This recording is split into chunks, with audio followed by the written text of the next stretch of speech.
There is just so much content. Whether you're a sporto, a superhero enthusiast, or even just a silly little goose, there is always something for you to plug into, Batman Forever Riddler style, for a satisfying, albeit mind-numbing, let's be honest, binge. But what if I told you that these seemingly separate content streams, the UFC cage fights, the superhero sagas, the late-night comedy monologues, might share a fate where they're in secret conversations with one another, talking about taking away our free speech? Don't panic. Don't panic. This is The Dialogue, a series where I, Nic Guastella, unveil, unravel, and unpack the unlikely conversations between a Hollywood trade headline and a regular-style news headline.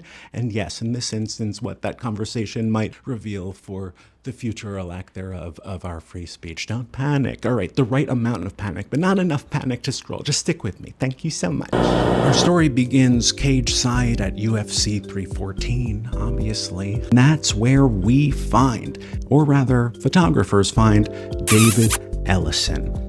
There, schmoozing with Donald Trump. David Ellison at the time was just the Skydance CEO. I mean, how embarrassing. He was just the CEO of one mega studio corporation. It's like, babe, you're embarrassing yourself.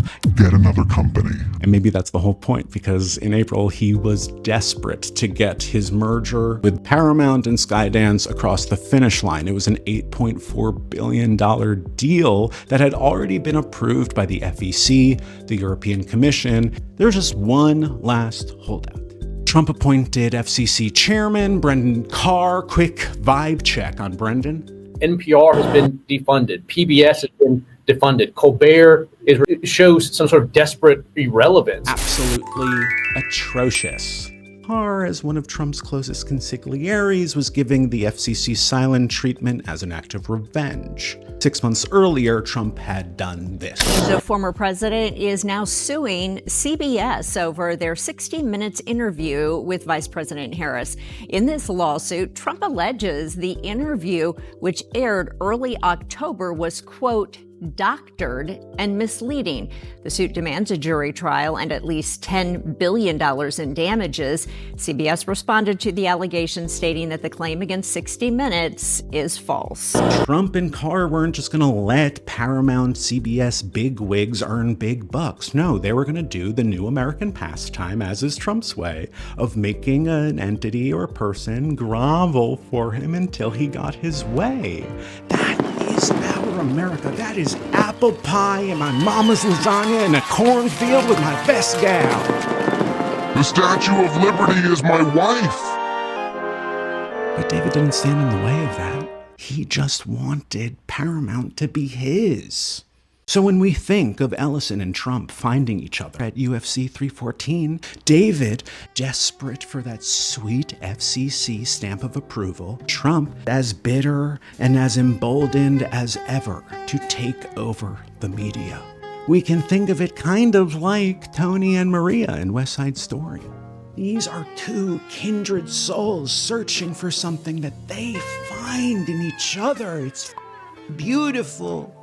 If it wasn't so grand. After an enchanting spring evening of mixed martial arts, Trump is riled up. He's pissed at the news media as ever. Michael Chandler, one of the UFC's biggest supporters of Donald Trump, loses in his bout at the event. He's thinking about David as he's going home. So what does he do once he settles in? He immediately goes into a tirade on Truth Social where he lambasts CBS News, 60 Minutes, by proxy Paramount. Look, it's not a you up text to David, but it's close. He's basically shooting his shot, and a shot must be shot if you give a shot. That shot is a signal out there in the internet ether, hoping that an Ellison will see, letting them know, I'm unhappy in my current broadcasting situationship. Who gon' come around and change my life? Is sort of what he's doing. And yet nothing happens. April to June, nothing happens. David Ellison is still in the same spot that we found him in. And you have to imagine, he's like, what the friggin' hey? I had this enchanting April evening of mixed martial arts with Donald Trump and all of his boys. I absolutely chilled with them, and I thought that was going to smooth the road for my FCC deal to be approved.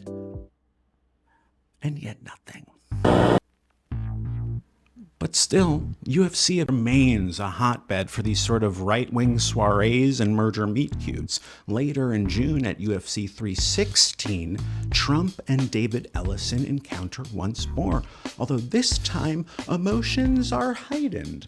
Reports point to both UFC and White House staffers having to intervene to de-escalate the issues between the two. And despite the volatile behavior, it is also reported that the evening ends with a firm handshake. And look, if David was upset, it kind of makes sense. David is his father's son. That's right.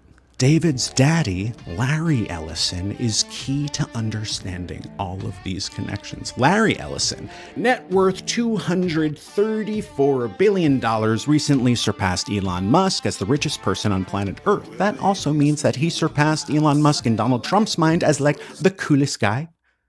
As sort of like the coolest guy. He's also one of Trump's staunchest supporters. In 2020, Larry Ellison's estate played host to one of the 2020 campaign's most successful fundraisers. Later that year, after Trump lost that election, Larry Ellison was on the front lines of the troubling think tanks with other MAGA megastars like Sean Hannity, trying to brainstorm ways to overturn the election that Joe Biden had lawfully won. Very cool. Do you wonder what they cooked up in those think tanks? Because let's just say Q1 yielded some interesting results. He's a benefactor behind the Heritage Foundation, which basically means that if he were like a Judd Apatow movie poster, he'd be billed as one of the guys who brought you Project 2025. Okay, are you McLoving this yet? Once the Trump presidency starts again in 2024, Ellison, Larry that is fully embedded in the administration. So eventually he must be like, hey Donnie, what friggin' gives? Because shortly after the UFC 316 confrontation between David and Donald, Donald's tune starts to change. Here he is on the White House lawn. Well, Larry Ellison's a friend of mine. He's a great guy. I think he's the buyer. And this has nothing to do with Larry Ellison. I think he's going to run CBS really well, and I think he's making a good deal to buy it. I think he's great. He's got a son who's a fantastic young man too. Sort of like he thinks that Larry was going to run Paramount. That didn't wind up happening. Look, Trump's not the sharpest tool in the shed. That essentially was a levee breaking, because after that, this happened. Paramount Global has reached a settlement with President Trump. Then this happened. It's my honor to welcome three of the world's leading technology CEOs. And in the case of Larry Ellison, it's well beyond technology. He's sort of CEO of everything. He's an amazing man, an amazing business person. But to announce the largest AI infrastructure project by far in history. And then this happened. $1 billion merger between Paramount and Skydance has been approved. The FCC announced the $8 billion deal yesterday. Skydance CEO David Ellison says he's going to add a government official at CBS to help investigate and resolve complaints. He also says he will not introduce new DEI policies. Meantime, Paramount has agreed to pay $16 million toward President Trump's future presidential library as part of his lawsuit against CBS News. But UFC was the last left hook. It was announced officially this morning that beginning 2026, the UFC is taking its entire package, the whole thing, over to Paramount. Paramount announces a whopping $7.7 billion deal for exclusive streaming rights for the UFC. Over $1 billion annually over the 7-year deal, over double what they were making in their last television rights agreement with ESPN. UFC's parent company, TKO's COO, Mark Shapiro, said that the deal was finalized within 48 hours of the Paramount and Skydance merger. Now, look, I know that these are supposed to be like the most brilliant businessmen in the world, but that's a lot of thorny details to iron out over strudel. Is that normal? At the very least, it feels reckless. You know, It just, who gets the parking spots? Do we know? But in all seriousness, without even hurling one accusation, a review of the timeline is staggering. Between April and June 2025, David Ellison and Donald Trump are seen schmoozing at a couple UFC events. On July 2nd, Paramount settles with Donald Trump for $16 million that goes straight to his library. The same library where that Saudi plane goes. I just love Trump's passion for archiving. July 23rd, Larry Ellison appears at the White House for the AI initiative announcement. July 24th, literally the next day, suspicious, Paramount Skydance merger finally gets approved by the FCC. On August 7th, the merger closes. On August 11th, the UFC deal gets announced. Perhaps most embarrassingly, most American-ish of all of this. I think we're going to have a UFC fight. Does anybody watch UFC, the great Dana White? We're going to have a UFC fight. We're going to have a UFC fight. Think of this, on the grounds of the White House. We have a lot of land there. We're going to build we're not. Dana's going to do it. Dana's great, one of a kind. We're going to have a UFC fight, championship fight, full fight, like 20, 25,000 people. On the South Lawn, and literally when you're watching the fight, this will all be the White House here, and then behind me will be, the Washington Monument. Yes, that's right. For America's 250th birthday on July 4th, it was originally announced that there would be a UFC fight on the White House lawn, ticketed for 20,000 or more people. Okay, sure. Don't worry, if you're sweating that, it was nudged a few weeks earlier to June 14th, Donald Trump's birthday. So now it's Donald Trump's 80th. This is a U.S. president hosting a White House cage fight. The cage fight will be broadcast by a company with deep ties to his administration. The broadcasting company is on the other side of an $8.4 billion deal, only achieved regulatory approval after what many consider a bribe of $16 million. And it's not just me who considers it a bribe. In fact, one very public figure considered it a bribe. Yes, there was two things that I forgot in my timeline. Can we bring it back up? Let's squeeze a couple of things here in July. Now, I believe this kind of complicated financial settlement with a sitting government official has a technical name in legal circles. It's big fat bribe. Because this all comes as Paramount's owners are trying to get the Trump administration to approve the sale of our network to a new owner, Skydance. Last night on Thursday, the host announced that Paramount canceled his show. The company stated it was a, quote, financial decision. But Nick, you might be asking, how does stuff stay in conversation with the Warner Brothers DC stuff that you threw up there as the other half of the dialogue? You're right, this is called the dialogue, and I've been talking about this one thing very much, but in my defense, dialogue comes in many shapes and forms, and I'm an Amy Sherman-Palladino fan, so sometimes that dialogue might look like one person or one side yapping for quite a while, and then just the other side yapping for quite a while. So let's get into it. James Gunn was sitting pretty just a couple months ago.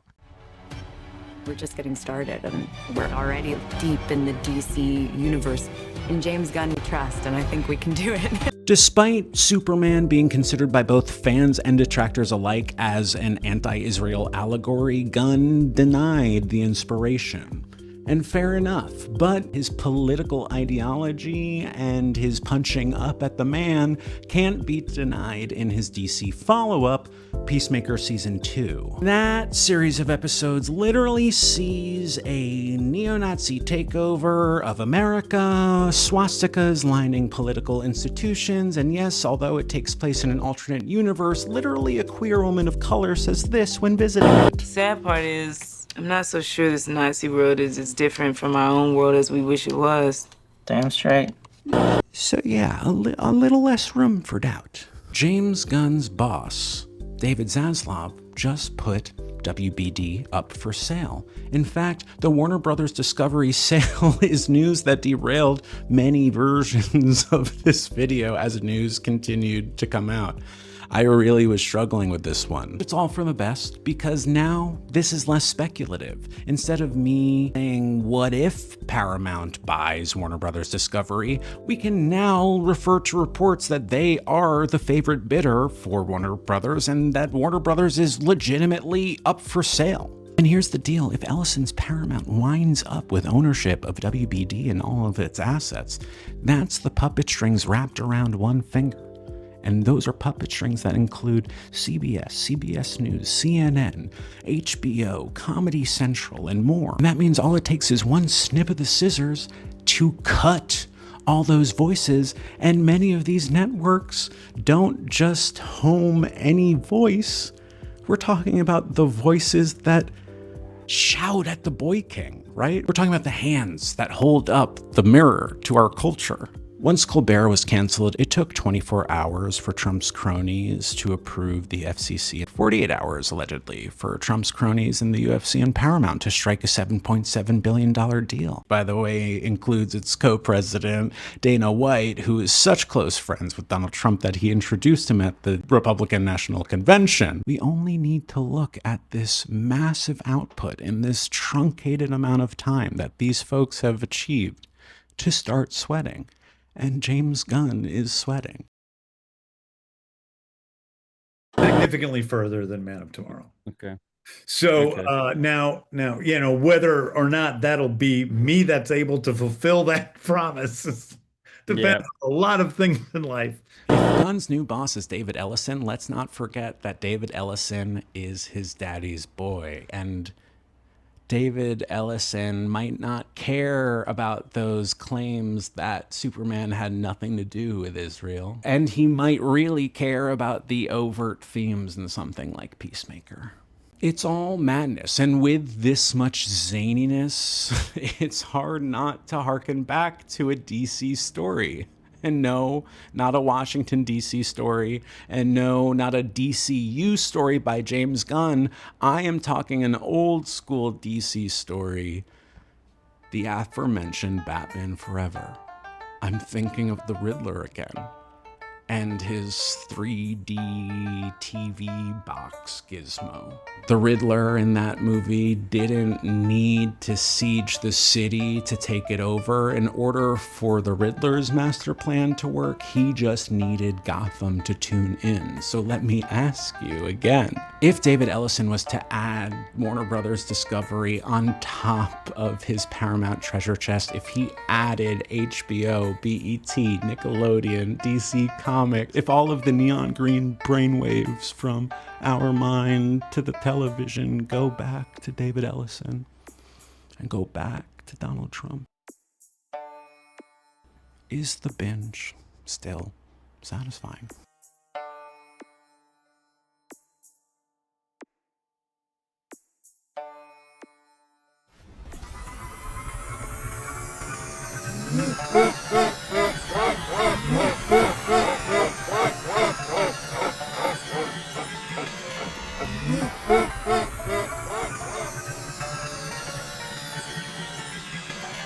CEO of everything. We're going to have a UFC fight. So what's the action plan? Am I telling you to rally around a different studio to buy Warner Brothers Discovery? Am I telling you to root for your favorite billionaire to buy it instead? No, none of that sounds particularly soul-cleansing or right, but one of the best things a person or community can do to combat a rising fascist state is to talk about it, to have a dialogue. So thanks for having one with me this week. I'm Nic Guastella. Until the next conversation.